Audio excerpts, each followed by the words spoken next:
இன்னைக்கு நம்ம பார்க்க போற படத்துல 26 வயதுல தன்னோட கணவனை இழந்து ஸ்வசிகாவோ தான் 2 பசங்களை படிக்க வைக்கிறதுக்கு ரொம்ப கஷ்டப்படுறாங்க. ஒரு பொண்ணு கணவனை இழந்து தனியா வாழும்போது ஃபேஸ் பண்ற எல்லா பிரச்சனைகளையும் ஃபேஸ் பண்ணி வாழ்ந்துட்டு வராங்க. இந்த நேரத்துலதான் தன்னோட 2வது திருமணத்தை பத்தி ஸ்வசிகா திங்க் பண்றாங்க. ஆனா அவங்களோட மூத்த பையன் அஜயோ அவங்க கிட்ட கடுமையா நடந்துக்கிறாரு. இதுக்கப்புறம் 5 வருஷம் ஓடிடுதுங்க.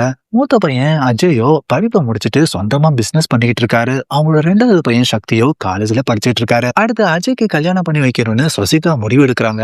ஆனா தான் அம்மாவுக்கு மறுமணம் செஞ்சு வச்சதுக்கு அப்புறம் தான் கல்யாணம் பண்ணிக்குவேன்னு அஜய் முடிவெடுக்கிறாரு. முதல்ல அவங்க அம்மாவோட செகண்ட் மேரேஜுக்கு முட்டுக்கட்டையா இருந்த நம்ம அஜயோ இப்ப அவங்க அம்மா கிட்ட செகண்ட் மேரேஜ் பண்ணிக்க சொல்லி கேட்கிறாரு. ஆனா இப்ப ஸ்வசிகா ஒத்துக்க மாட்டேங்கிறாங்க. ஆனா ஸ்வசிகாவுக்கு கண்டிப்பா திருமணம் செஞ்சு வைக்கணும்னு அவங்களோட 2 மகன்களும் முயற்சி செஞ்சுட்டு இருக்காங்க. இதனால ஒரு கட்டத்துல நம்ம ஸ்வசிகாவே செகண்ட் மேரேஜுக்கு சம்மதிக்கிறாங்க. ஆனா இதுக்கப்புறம் என்ன நடந்துச்சு நீங்க தெரிஞ்சுக்கணும்னா 100 சாமி படத்தை முழுசா பார்த்து தெரிஞ்சுக்கங்க. நன்றி, வணக்கம்.